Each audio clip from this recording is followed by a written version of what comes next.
ಉತ್ತರ ಕನ್ನಡ ಜಿಲ್ಲೆಯ ಯಲ್ಲಾಪುರ ತಾಲೂಕಿನ ವಜ್ರಳ್ಳಿ ಗ್ರಾಮ ಪಂಚಾಯತ್ ವ್ಯಾಪ್ತಿಯ ಮೂಲೆಮನೆ ಹರಿಹರ್ ಗಾಂವ್ಕರ್ ಮೂಲೆಮನೆ, ಇವರ ಮಗ ಮಂಜುನಾಥ್ ಗಾಂವ್ಕರ್ ಮೂಲೆಮನೆ, ಇವರ ಮನೆಯಲ್ಲಿ ಮಾತಾಡ್ತಾ ಇರೋದು. ಇವರು ಮೂಲತಃ ಕೃಷಿ ಪರಂಪರಾಗತವಾದಂತಹ ಕೆಲಸವನ್ನೇ ಮುಂದುವರಿಸಿದ್ದಾರೆ. ಇವತ್ತಿನ ದಿವಸದಲ್ಲಿ ಎಲ್ಲ ಓದಿ ಶಹರದ ಕಡೆ ಹೋಗುವಂತಹ ಒಂದು ಸಂದರ್ಭ ಜೋರಿದೆ. ಆದರೂ ಕೂಡ ಮಂಜುನಾಥ್ ಗಾಂವ್ಕರ್ರು ಮನೆಯಲ್ಲೇ ಉಳಿದ ತಂದೆ ತಾಯಿಗಳ ಮಾರ್ಗದರ್ಶನದಲ್ಲಿ ಕೃಷಿ ಕೆಲಸ ಮಾಡ್ತಾ ಇದ್ದಾರೆ. ನಮಸ್ಕಾರ ಮಂಜುನಾಥ್ ಗಾಂವ್ಕರ್. ಈಗ ನಿಮ್ಗೆ ಈ ಕೃಷಿ ಕೆಲಸದಲ್ಲೇ ಮುಂದುವರಿಬೇಕು ಅಂಥೇಳಿ ಹೆಂಗೆ ವಿಚಾರ ಬಂತು? ಇಲ್ಲಿ ನಮ್ಮದೇ ಭೂಮಿ ಮತ್ತು ಇರೋದ್ರಿಂದ ನಾವು SSLC ಮುಗಿದ ಮೇಲೆ ಇಲ್ಲೇ ಉಳಿದು ಕೃಷಿಯನ್ನೇ ಮುಂದುವರಿಸ್ಕೊಂಡು ಹೋಗೋವಂಥ ಒಂದು ಆಸಕ್ತಿ ನಮ್ಮಲ್ಲಿ ಬೆಳೀತು. ಹಾಗಾಗಿ ನಾವು ಇಲ್ಲೇ ಇದ್ದೇವೆ. ಭಾಳ ಸಂತೋಷ. ಯಾಕಂತಂದರೆ ಕೃಷಿ ಪರಂಪರಾಗತವಾದಂಥ ಕೆಲಸ ಅಂತ ಹೇಳ್ತಾರೆ. ಈಗ ನೋಡಿ, ನೌಕರಿಗೆ ನಾವು ಬೇರೆ ಕಡೆ ಶಹರಕ್ಕೆ ಹೋದರೂ ಅದು ಒಂದು ವಯಸ್ಸಾದ ಕೂಡಲೇ ಬಿಟ್ಟು ಬಿಡ್ತಾರೆ, ಹೌದಾ ಅಲ್ಲ? ಹೌದು. ಈ ಕೃಷಿ ಹಂಗಲ್ಲ. ಯಾವತ್ತು ನಮ್ಮ ಈ ಶರೀರದೊಳಗೆ ಜೀವ ಇರ್ತದೆಯೋ ಅನ್ನೋ ತನಕ ನಾವು ಉತ್ಸುಕರಾಗಿ ಇದ್ದಲ್ಲಿವರೆಗೂ ಕೃಷಿ ಕೆಲಸ ಮಾಡಬಹುದು. ಇದಕ್ಕೆ ರಿಟೈರ್ಮೆಂಟು ಹೋಗೋದು ಇಲ್ಲ. ಈ ಕೆಲಸವನ್ನು ಮುಂದುವರಿಸ್ಕೊಂಡು ಹೋಗಬೇಕು. ಮತ್ತು ನಿಮ್ಮನ್ನು ನೋಡಿ ಯುವಕರು ಕೂಡ ಈ ಒಂದು ಕೆಲಸದಲ್ಲಿ ಮುಂದುವರಿಬೇಕು ಹೇಳಿ ಸಮಾಜದಲ್ಲಿ ಕಳಕಳಿಯ ಮನವಿ. ಜೊತೆಗೆ ನೀವು ಹೈನುಗಾರಿಕೆನೂ ಮಾಡ್ತಾ ಇದ್ದೀರಿ, ತುಂಬ ಸಂತೋಷ. ಜೊತೆಯಲ್ಲಿ ಕೃಷಿಗೆ ಪೂರಕವಾದ ಜೇನು ಸಾಕಾಣಿಕೆ ಕೆಲಸ ಮಾಡ್ತಾ ಇದ್ದೀರಿ.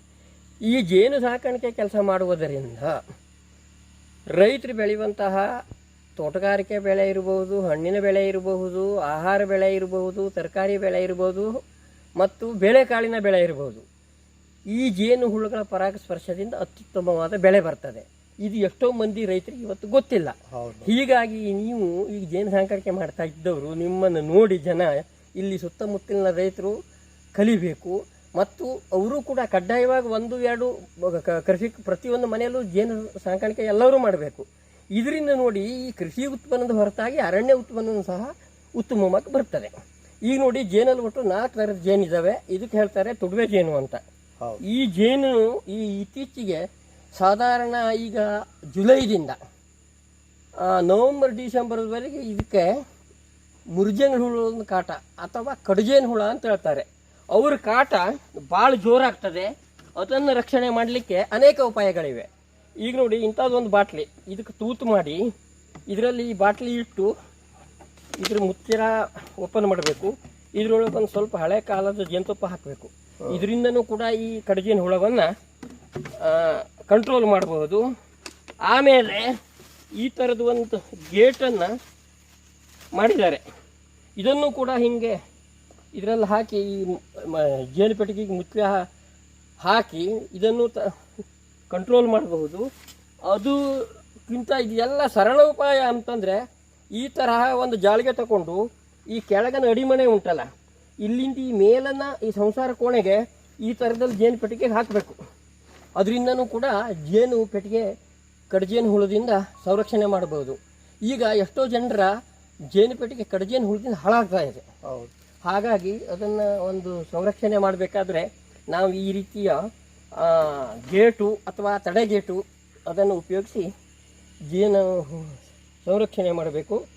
ಈ ಭಾಗಕ್ಕೆ ಇದು ಒಂದು ಕಬ್ಬಿಣದ ಒಂದು ಹಾರೆ ಟೈಪ್ ರಾಡ್ ಅಂತ ಹೇಳ್ತಾರೆ. ಅದು ಈ ಥರ ಮಾಡಿದ್ದು ಒಳ್ಳೇದಾಯಿತು. ಇದಕ್ಕೆ ನೀವು ಆಗಾಗ ಸೂಕ್ತ ಇಲ್ಲ ಇಡ್ತಾ ಇರಬೇಕು, ನೀರನ್ನು ಹಾಕಬೇಕು. ಆಮೇಲೆ ಇದು ಅಡಿಮನೆ ಸ್ವಚ್ಛತೆ ಇಟ್ಕೊಳ್ಬೇಕು. ಇದು ಇಲ್ಲಿವರೆಗೆ ಸಂಸಾರ ಕೋಣೆ ಅಂತ ಹೇಳ್ತಾರೆ. ಆಮೇಲೆ ಇದ್ರ ಮೇಲ್ಗಡೆ ಸೂಪರು. ಈಗ 4 ಸೂಪರ್ ಕೊಡೋರು ಇದ್ದಾರೆ. ಹೂವಿಗೆ ಮತ್ತು ನೀರಿಗೆ ಅನುಗುಣವಾಗಿ 3-4 ಸೂಪರನ್ನು ಕೊಟ್ಟು ಉತ್ತಮ ಜೇನು ಸಾಕಾಣಿಕೆದಾರರು ಭಾಳ ಇದ್ದಾರೆ ನಮ್ಮ ಜಿಲ್ಲೆಯಲ್ಲಿ. ಹಾಗಾಗಿ ಜೇನು ಪೆಟ್ಟಿಗೆ ಸ್ವಚ್ಛತೆ ಕಾಪಾಡ್ಕೊಳ್ಬೇಕು. ಯಾಕಂತಂದ್ರೆ ಈಗ ನಾವು ಜೇನು ಪೆಟ್ಟಿಗೆಯಿಂದ ಈ ಜೇನು ಹುಳುಗಳಿಂದ ಕಲಿಯೋದು ಭಾಳ ಇದೆ.